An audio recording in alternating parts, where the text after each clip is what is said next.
नमस्कार, सीएनबीसी आवाज Motilal Oswal live studio में आप सभी का स्वागत है। आप देख रहे हैं खिलाड़ी नंबर 1। मैं हूं आपके साथ श्रेया ठाकुर। देखिए, हफ्ते का आखिरी कारोबारी दिन और मार्च सीरीज की शुरुआत काफी खराब हुई है।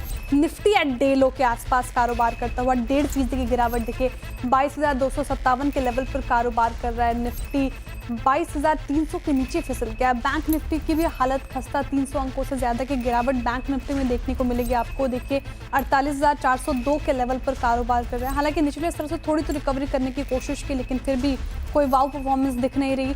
इनफैक्ट आप देखिएगा स्मॉल कैप और मिड कैप में भी बिकवाली हावी होती हुई देखिए मिड कैप में 2.5% की गिरावट, 1,1100 अंकों से ज्यादा की गिरावट मिड कैप में देखने को मिल रही है। 48,007 के लेवल पर कारोबार कर रहा है। स्मॉल कैप देखिए यहाँ पे 343 अंकों की गिरावट, 2.5%, ये भी मार झेलती हुई इनफैक्ट 14,811 के लेवल पर कामकाज करता हुआ।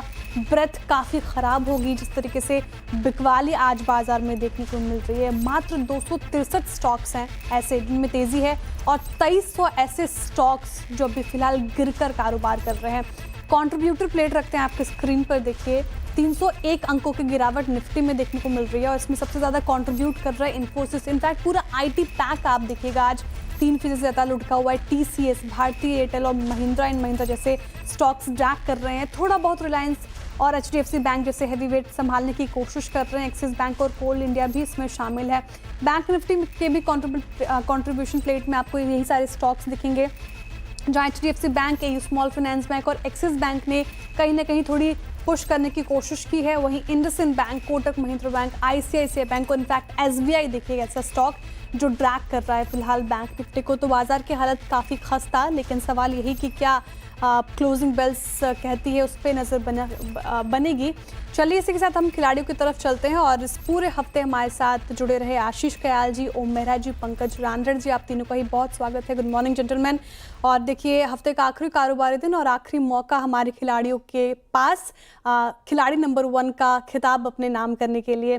गुड मॉर्निंग आप तीनों को ही। चलिए एक बार मार्केट चेक लेते हैं आपसे। आशीष जी आप बताइए, जिस तरीके से बाजार में हावी मार्च सीरीज की शुरुआत हुई और बिकवाली काफी हावी होती हुई नजर आ रही, कैसे प्ले करें इस मार्केट को? कहीं छुपने की जगह तो दिख नहीं रही। बिल्कुल श्रेया जी, गुड मॉर्निंग आपको और सभी दर्शकों को। अगर आप बाजार देखें तो यहाँ पर पिछले पूरे हफ्ते अगर आपने देखा होगा, हमने वही बात की कि बाजार सेल साइड पे ही है और 22,400 का एक लेवल था जो नीचे में आना चाहिए था। 22,400 आज पार करके 22,250 के आसपास आ चुका है। तो यहाँ पर ओवरऑल टोन बेरिश ही रहेगी। यहाँ पर कोई भी लो कैच करने की कोशिश नहीं करनी चाहिए, क्योंकि जो सेलिंग है ना श्रेया जी, वो सभी सेक्टर्स में से सभी चीज कंट्रीब्यूट नीचे की ओर कर रही है। तो ओवरऑल जो टोन अंडरटोन है मार्केट का वो नेगेटिव ही है। लेकिन शॉर्ट टर्म के लिहाज से हो सकता है थोड़ा ओवरसोल्ड हो तो पुल बैक आने की गुंजाइश है, लेकिन वो पुल बैक में फंसे नहीं, उसको अपॉर्चुनिटी की तरह यूज करें। अगर 22,350 तक पुल बैक आता है तो फिर से सेल करिए।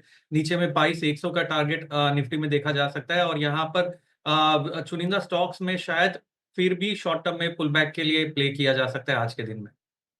राइज की रणनीति ही फिलहाल आपको अभी बाजार में अपना के चलनी चाहिए और कुछ चुनिंदा स्टॉक्स में भी वहाँ पे काउंटर स्पेसिफिक मूव ही रखें आप बाजार में। पंकज जी आप बताइए, कैसे मार्केट को देख रहे हैं आप, जिस तरीके से लगातार मार झेल रही है बिकवाली की, क्या करें अब traders? Good morning Shreya ji and good morning everyone. देखिए श्रेया जी, पिछले 2 वीक से मैं आपके साथ में जुड़ा हुआ हूँ एंड कंसिस्टेंटली व्यू तो सेम ही रहा है कि मार्केट एक निगेटिव टेरिटरी में आ चुका है। अगर हम लोग आज देखते हैं तो स्पॉट के अंदर 22,224 का एक लो दिया हुआ है, जबकि फ्यूचर्स के अंदर भी लगभग 375 के आसपास का इसने लो छापा है। अभी भी टेक्सचर जो है वो डेफिनेटली काफी वीक लग रहा है। एक बैंक निफ्टी के लिहाज से एक अच्छी बात हो सकती है, जो यूएसडी आईएनआर का जो स्वैप रेशो आज होना है 10 अरब डॉलर का, तो उसके अंदर शायद हो सकता है कि इंट्राडे के अंदर शायद तेजी दोबारा देखने मिले स्पेसिफिक प्राइवेट बैंकिंग स्टॉक्स के अंदर। बट ओवरऑल अगर लार्जर टेक्सचर की अगर हम लोग बात करते हैं तो डेफिनेटली वीक नोट पे ही अभी कारोबार करते हुए नजर आएगा मार्केट। ऑब्वियसली वीक नोट पे कारोबार करते हुए आएगा, लेकिन अच्छे खबर के बदौलत भी बाजार में हमें रौनक देखने को मिलती नहीं। कल भी आरबीआई की तरफ से जो बूस्टर आया था, लगा कि अब बैंक निफ्टी में एक तेजी आएगी, वो आती दिखी नहीं। हालांकि ये इन ग्रीन ही क्लोज हुआ था और देखिए जिस तरीके से आईटी ड्रैग कर रहा है ओम जी, निफ्टी आईटी 4.5% से ज्यादा की गिरावट ये पर्टिकुलर इंडेक्स झेल रहा है, मार्केट को पूरा गिराया है। आप कैसे देख रहे हैं अब मार्केट को? हाँ जी, गुड मॉर्निंग श्रेया जी और गुड मॉर्निंग सभी को। यहाँ पे ऑल्दो हमने कल भी देखा था और लास्ट 2 से 3 दिन सेशन में देखा था कि इनफैक्ट यूएस मार्केट भी काफ़ी डाउनसाइड में देखा गया और कल भी लगभग 2% के ऊपर से ही क्लोजिंग हुई। तो कहीं ना कहीं वहाँ पे भी जो यूएस और ग्लोबल मार्केट भी थोड़ा नीचे लुढ़कता हुआ हमें नजर आ रहा है। तो इनफैक्ट आईटी सेक्टर पे हमें मोस्टली ज़्यादा हमें इम्पैक्ट हमें देखने को मिल रहा है। और ऑल दो जो हेवी वेट्स काउंटर है TCS Infosys HCL tech Mahindra ये सारे आज इनफैक्ट 3 से 4% से ऊपर ही गिरे हुए हैं। तो इनफैक्ट हमें यहाँ पे हमें बॉटम फिशिंग अभी नहीं करनी चाहिए, टू द फ्लो अभी ट्रेंड रहना चाहिए। और जब तक अप्रॉक्स 1 से 2 दिनों में आज ऑल दो 2222-24 का यहाँ पे लो लगा है, तो कहीं ना कहीं ओपन इंटरेस्ट भी यहाँ पे डाउन साइड में 22,000 के आसपास है। जब तक तो एक नॉर्मली 22,000 के आसपास यहाँ पे एक फुल करेक्शन अगर नहीं आ जाती तो तब तक हम यहाँ पे हमारा सेंटिमेंट डाउन साइड ही रहेगा। फिलहाल सेंटिमेंट डाउनसाइड जिस तरीके से बाजार में बिकवाली हावी होती हुई। चलिए अब एक बार रखते हैं रिटर्न कार्ड हमारे खिलाड़ियों के आपकी स्क्रीन पर। क्या स्थिति है हमारे खिलाड़ियों के रिटर्न कार्ड में देखने को मिल रही है, कौन से खिलाड़ी भी फिलहाल लीड ले रहे हैं और पहले पायदान पे हैं, उस पर एक नज़र। और देखिए आशीष कयाल जी का पोर्टफोलियो पॉजिटिव रिटर्न देता हुआ 4.5% का रिटर्न इनका पोर्टफोलियो दे रहा है इनफैक्ट। और ओम मेहरा जी का, पंकज जी का पोर्टफोलियो थोड़ा नेगेटिव टेरिटरी में अभी भी कामकाज कर ही रहा है। ओम जी का पोर्टफोलियो देखिए 4.5% का नेगेटिव रिटर्न देता हुआ, पंकज जी का भी पोर्टफोलियो करीब 4.25% से ज़्यादा का नेगेटिव रिटर्न देता हुआ फिलहाल देखने को मिल रहा है। चलिए आशीष जी के पोर्टफोलियो से ही शुरुआत करते हैं। इनका पोर्टफोलियो रखिए स्क्रीन पर, क्या स्थिति यहाँ पे देखने को मिल रही है, कौन से स्टॉक से उन्होंने प्रॉफिट बुकिंग की है। आधार हाउसिंग फाइनेंस बाई साइड की ट्रेड उन्होंने सुझाई थी, वहाँ से उन्होंने प्रॉफिट बुकिंग कर ली है। बताइए आशीष जी क्या पिक कर रहे हैं आज के लिए, ऐसा कोई काउंटर जहाँ पे मूव दिख रहा है आपको? हाँ देखिए, कोल इंडिया एक ऐसा काउंटर है जहां पर एक लो बना 350 के आसपास, फिर उसके बाद हायर लो का पैटर्न बनाया है और आज 20 डीएमए को ब्रेक कर रहा है वो भी वॉल्यूम्स के साथ में। तो ओवरऑल ट्रेंड कोल इंडिया में लग रहा है कि पॉजिटिव शायद हो सकता है लोअर लेवल से, और ये ट्रेंड के थोड़ा सा इंडिपेंडेंट भी चलता है ओवरऑल ब्रॉडर मार्केट के। तो कोल इंडिया पे बाई की राय होगी। स्टॉप लॉस लगाना होगा 360 का और टारगेट है 400 का। इंडिया देखिए गिरते बाजार में स्टॉक 2.5% के करीब रिटर्न देता हुआ, और मॉर्गन स्टैनली की रिपोर्ट भी आई थी, काफ़ी बुलिश रिपोर्ट, ओवरवेट है यहाँ पे। आपको खरीदारी की राय आती हुई आशीष जी की तरफ से 400 का टारगेट यहाँ पे लेकर चले, स्टॉप लॉस 360 का लगाकर चले फिलहाल।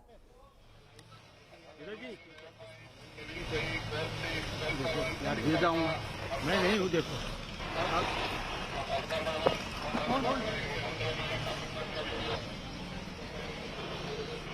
जिनका नाम अभी आया है तुहिन कांत पांडे जी, वो फिलहाल जाते हुए, और आप देख सकते थे विजुअल्स आपके स्क्रीन पर आ रहा था फिलहाल। चलिए अब इसी के साथ आगे बढ़ रहे हैं और ओम मेहरा जी का पोर्टफोलियो रखते हैं स्क्रीन पर, और वहाँ पे क्या स्थिति देखने को मिल रही है एक बार उस पर नज़र डालते हैं। क्या कौन से स्टॉक से उन्होंने प्रॉफिट बुकिंग की है, कहाँ से एग्जिट ले रहे हैं। और देखिए CDSL सेल साइड की ट्रेड उन्होंने सुझाई थी, वहाँ से प्रॉफिट बुकिंग कर लिया है। 2 ऐसे स्टॉक जहाँ पे उन्होंने एग्जिट लिया है, सफारी, इसके अलावा अडानी पार से उन्होंने एग्जिट लेके रखा है। इंगस्ट्रोल रैंड को अभी भी फिलहाल नहीं यहाँ पे स्टॉप लॉस हिट होता हुआ इंगस्ट्रोल रैंड में। चलिए आप बताइए ओम जी क्या पिक कर रहे हैं आज के सत्र के लिए, सेल साइड या बाय साइड, कौन से स्टॉक्स पिक करेंगे आप? ऑल्दो यहाँ पे सेल साइड में मैं देख रहा था, बट नॉर्मली थोड़े से करेक्शन यहाँ पे हमें किसी किसी स्टॉक में देखने को मिल रहा है। तो यहाँ पे मेरा बाय साइड का स्टॉक रहेगा यहाँ पे ब्लू स्टार पे। करंट भाव 1940 पे यहाँ पे ट्रेड कर रहा है। इसका स्टॉप लॉस रखेंगे यहाँ पे 1900 और टारगेट रहेगा 2100 के। ठीक है, तो ये पिक आती हुई ब्लू स्टार पर ओम जी की तरफ से बाई साइड की ट्रेड। देखिए निचले स्तरों से अच्छी रिकवरी इसने दिखाई है फिलहाल, और 2100 का टारगेट रखना है आपको, 1900 का स्टॉप लॉस मेंटेन करके चले। पंकज जी का रखिए पोर्टफोलियो स्क्रीन पर, क्या स्थिति वहाँ पे देखने को मिल रही है, वहाँ से क्या एग्जिट, कौन से स्टॉक से प्रॉफिट बुकिंग, साथ ही कहाँ पे वो होल्ड करके चल रहे हैं। देखिए अभी रेनबो मेडी में से एग्जिट ले लिया है, पॉलीकैब, साथ ही अल्ट्राटेक सीमेंट से उन्होंने एग्जिट ले लिया है, प्रॉफिट बुकिंग कर ली है। बताइए पंकज जी क्या पिक आपकी रहेगी, सेल या बाय? डेफिनेटली श्रेया जी एक बाय के साथ में जाना पसंद करूंगा। अभी जो नजरें लगी हुई है, कल से एक स्टॉक काफी रडार में आया हुआ है, आइनॉक्स इंडिया। ये 981 982 की रेंज के अंदर फिलहाल अभी ट्रेड कर रहा है। अभी 15 मिनट पहले एक काफी स्ट्रॉन्ग मोमेंटम के अंदर इसके अंदर बाइंग और वॉल्यूम के साथ में बाइंग नजर आई है। तो मेरे ख्याल से आज का जो लो है इसका एक स्टॉप लॉस होना चाहिए 910 के आसपास का, और टारगेट जो है वो 1100 रुपए तक के होने चाहिए।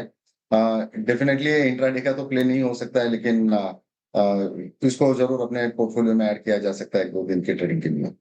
एक दो दिन की ट्रेडिंग के लिए अच्छा है। आइनॉक्स 1100 का टारगेट प्राइस, स्टॉप लॉस आपको 910 का लगा के चलना है। आइनॉक्स इंडिया में अच्छा मूव देखने को मिल रहा है, अभी डे हाई के आसपास कारोबार करता हुआ लगे हाथ। दूसरा स्टॉक पंकज जी क्या सुझाएंगे आप? श्रेया जी, मैं थोड़ा सा वेट करना चाहूंगा। मार्केट का एक सेकेंड हाफ देखते हैं।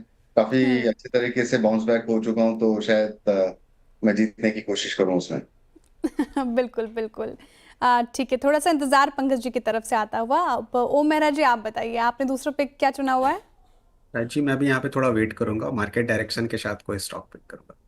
बिल्कुल। जिस तरीके से बाजार का मूड माहौल अभी फिलहाल दोनों खिलाड़ियों की तरफ से थोड़ा सा इंतजार। आशीष जी आप बताइए, आप क्या दे रहे हैं दूसरी पिक, या फिर आपकी तरफ से भी इंतजार करें? नहीं, इंतजार का अब इंतजार करना पड़ेगा, क्योंकि यहाँ पर बाजार सीमित दायरे में रह सकता है, कंसोलिडेट हो सकता है, तो सेकंड हाफ में स्टॉक देखेंगे। ठीक है, सीमित दायरे पे रह सकता है बाजार, थोड़ा कंसोलिडेट कर सकता है, इसीलिए तीनों ही खिलाड़ियों की तरफ से थोड़ा सा इंतजार। चलिए इसी के साथ रुक रहे हैं छोटे से ब्रेक के लिए। ब्रेक के बाद फिर हाजिर होते हैं, आप देखते रहिए CNBC आवाज।